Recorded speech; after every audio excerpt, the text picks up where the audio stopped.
President Trump, are you with me?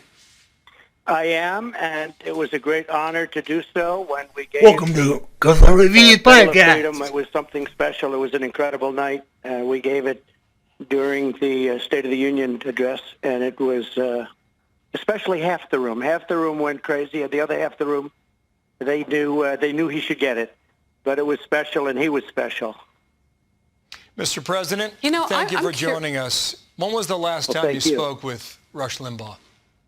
3 or 4 days ago. I'd call him just to find out. You know, his fight was very, very courageous, and he was very, very sick. And, you know, from diagnosis on, it was just something that was not going to be beaten, but you wouldn't know it. And he is married to an incredible woman, Catherine, who really, every time I spoke to him, he would tell me how great she was. She took such great care. He was very brave. I mean, he, in theory, could have been gone 4 months ago, really. He was fighting till the very end. He was a fighter. While and just a great gentleman. While you were in the White House, how did you view how he either carried on your message or chose to agree or disagree with the policies you had as Commander-in-Chief? Well, first of all, you know, you just had Sean on, Sean Hannity, who's incredible. And Sean would say there is nobody like Rush. Sean was the first to say that I used to say, well, what do you think someday? And he'd say he's irreplaceable. Rush is irreplaceable, unique. He had an audience that was massive.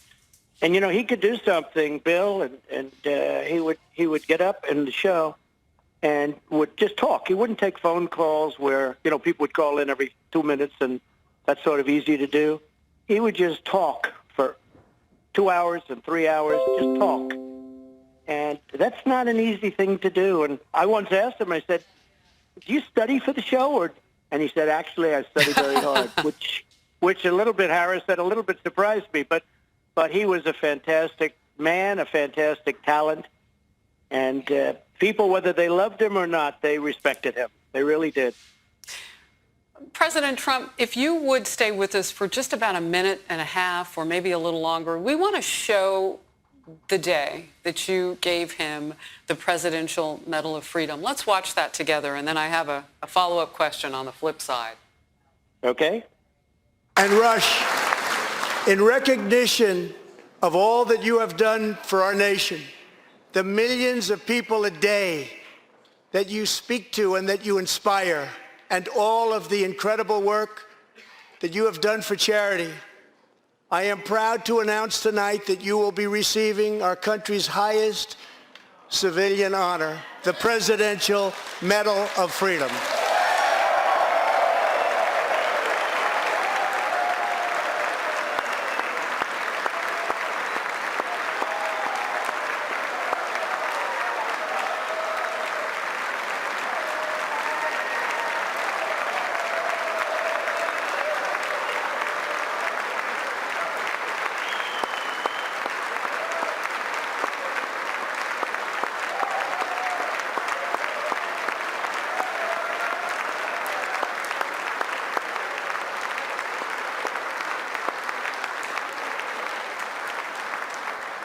I will now ask the First Lady of the United States to present you with the honor, please. His death at the start of Limbaugh's radio show just a short time ago. Limbaugh was an original, beyond a doubt, whether you agreed or disagreed. He created an entire industry with his voice, his brash, and his often inflammatory opinions. A pioneer of conservative media and a deeply polarizing figure, Rush Limbaugh became the most prominent political radio host in modern American history. We make the complex understandable, and we do it in a way that makes you love your country, not hate it.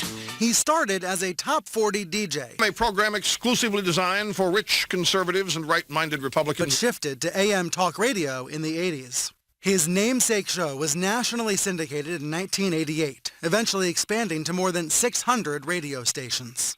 Fans, known as Ditto Heads, cheered his brazen style, while critics blasted him for racist, sexist, and other offensive speech. He accused actor Michael J. Fox of exaggerating his Parkinson's symptoms. He is moving all around and shaking, and it's purely an act. Women must decide their passing that all the major news at 70 years old has died. He was battling lung cancer, the worst level of lung cancer you could possibly battle. He was a champion of conservative causes and revolutionized the media industry by at least paying attention to those causes and earning a lot of controversy in the process. But there was no one really quite like Rush, and whether you agreed or disagreed, he made talk radio very, very entertaining. He had a knack with words and a knack for joining disparate events and explaining them in ways his audience would understand and appreciate, and those even who were not his fans admired mightily. It says something of his passing that all the major news networks are noting it and saying, at the very least, he was a very effective communicator, and if you're on the other side of the political fence, a worthy and very stimulating and articulate foe. David Asman, my colleague and good friend, has studied that career.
his loyal audience, and always look forward to every single show. It is with profound sadness I must share with you directly that our beloved Rush, my wonderful husband, passed away this morning due to complications from lung cancer. As so many of you know, losing a loved one is terribly difficult, even more so when that loved one is larger than life. Rush will forever be the greatest of all time. Rush was an extraordinary man, a gentle giant, brilliant, quick-witted, genuinely kind, extremely generous, passionate, courageous, and the hardest working person I know. Despite being one of the most recognized, powerful people in the world, Rush never let the success change his core or beliefs. He was polite and respectful to everyone he met. Even most recently, when he was not feeling well in the hospital, he was so appreciative to every single doctor and nurse and custodian.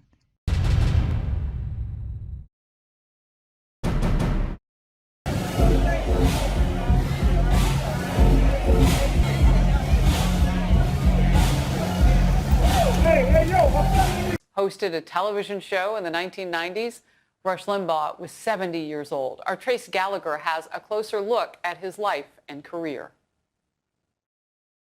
I think people listen to the radio for three reasons: to be entertained, to be entertained, and to be entertained. And avid listeners were wildly entertained when they tuned in to Rush Limbaugh, arguably the most influential talk show host in the history of radio. You're next on the Rush Limbaugh program.